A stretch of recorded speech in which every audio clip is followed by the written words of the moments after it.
to ACS. They make compressor shafts, as you can see. So we've got 1 to 3 inch bars in this particular case. Their machine tool is smaller than these. But as you can see, they have the 24-foot Browning loading machine, and so we've really had some really constructive feedback from the operator here in that. So as far as loading goes, all you have to do, and it doesn't matter if you have remnants in here, as long as they're long enough. They don't all have to be 24-foot bars, but you load in here, as long as the left-hand edge is between this stop and the end here, the Browning picks up the bar, it puts it between some collets, it then sizes it in and such that it knows the length of every bar and or confirms the length of every bar that's in here. And as you can see, once it's loaded into these magazines, which are the capacity of which is driven by the diameter. So he just told us that on 1 inch bar day, the central magazines hold up to 15 bars at one time, and depending on the bars he's running, he can press the green button. Again, he was showing us here as well that the bar feeder maintains the next. It knows the length of the next bar. It knows the length remaining of the input bar, and therefore, if ever the input bar is too short, you'll get an error message, or you can choose just to pass the bar through and deal with it later, which means you can run lights out. He said for anything up to 4.5 hours, depending on the stop. And then obviously, as we see here, the Browning feeds the bar into the process, into the machine tool here. Now this is smaller system than we are proposing. So as you can see here, the bar stock is pulled through the chuck, at which point the machine tool takes over dimensioning and control logically. It comes in, redatums the end, so it will cut a slice off the end of the bar regardless.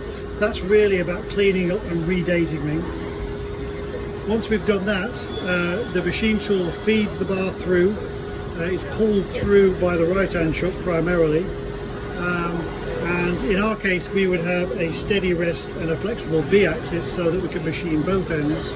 But from this point it's fully automatic. All the features are cut until we've finished the bar, at which point it's pulled through. It's separated. Again, controlled by the machine tool. It knows precisely within 2 to 5 thou the length of the amount of pulls are really precise, and then obviously it then calculates an additional distance to finish off the required length of the shaft. The other thing is that this machine tool here is basically iPad-like control. So you can rack and stack 4 or 5 hours worth of programs in here that lines up with the production sequencing, and you can just press start. As long as we have bar stock on the left, it will keep feeding until it runs out of material or we tell it to stop. Also in here there is tool gauging, and we propose also to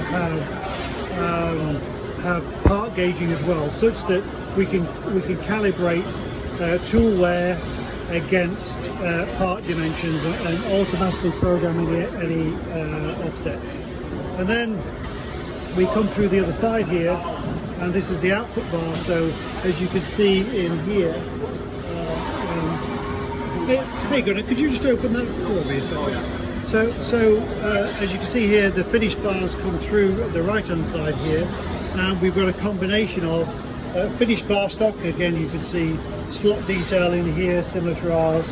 We've got drill and tap holes, we've got end features, depending on the partner obviously. And then on the right hand side here, you can see where we've spat out remnants.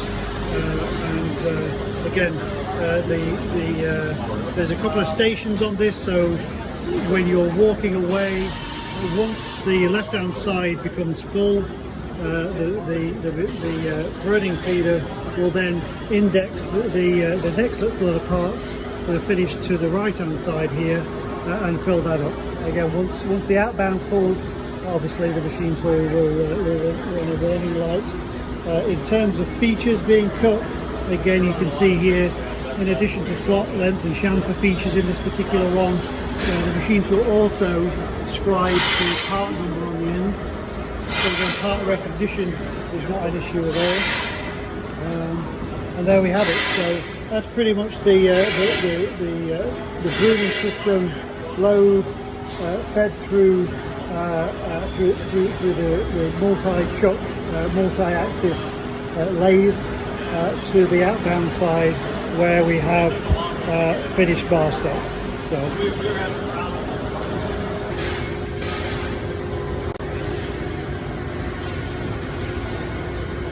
Okay, so we're going to engrave the part.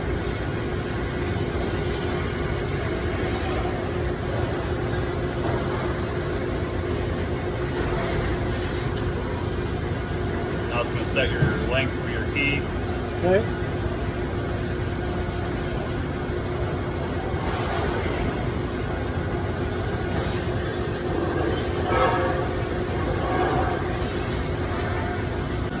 We do all that. Like you're saying, assign some. Why aren't you some of those jobs that you know you can control? Seems to be better away from it a little bit. They're going to start right there. Put the slot in the middle. Yeah. And they were saying that the Y-axis part tool is much more efficient than the X-axis option. Oh, You just plunge straight in and chop it off. Yeah. So.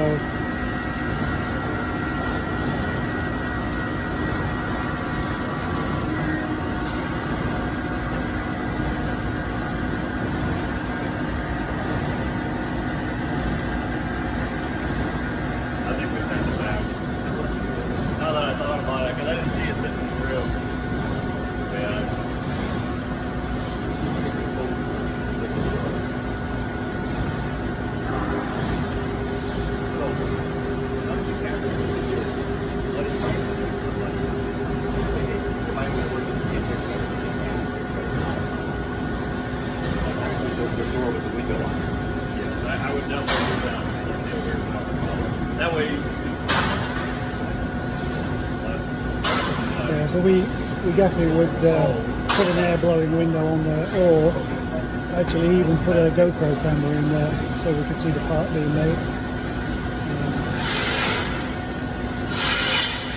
We could also let our leadership see the machine running at night time. We could also let our customers see that we're making their part. All sorts of possibilities. So again, you can see the part being drawn through.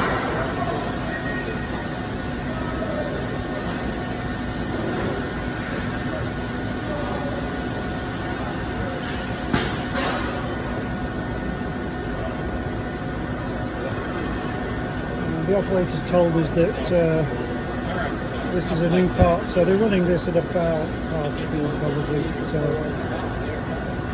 the actual process would be quicker than this, but now we're just profiling the end. As you can hear, there's hardly any noise, hardly any vibration. There we go, we've parted it. The finished component there is now in the right hand side shop. The machine tool is just cleaning up the end of the last part or the start of the new one, whichever way you want to say it. And there we're just cleaning up the chamfer at the right hand side, and in a minute we're going to spit this out. Now it's going to unload it. Perfect. There we go. Now the brooding has pulled the part through, and we have a completed part. Yeah, so here you see part number 2 running immediately after the last one's been ejected. We're just about to part it and spit it out the back. But here's the thing. So each zone operates quasi-independently, so we can open the inbound feeder and load it back up without stopping the machine tool. The machine tool will work as long as it's got material and there's room on the right hand side to stick the finished part up. And on the right hand side here, we can access either of these two stations. I've been allowed to do this, and we can unload. But again, back to the interlocking discussion the other day, whilst the machine tool, the DMG is still cutting, now the bar feeder will not index a part out whilst this door's open to enable safe unloading, and actually none of that mechanism at the back there will work either. So again, interlock safety, which doesn't damage throughput, and it enables us to unload one of these two unload stations without interrupting the flow of material, and at no point is the operator in any danger whatsoever. So all your list of messages, your to-do list is right here. yeah, So visually inspecting the coolant chiller. So I click on that, perform maintenance and inspection, referring to the operating instructions in maintenance. So I would go here. Obviously the maintenance manual is going to tell you where that's at, but you would physically then walk around, which you could do.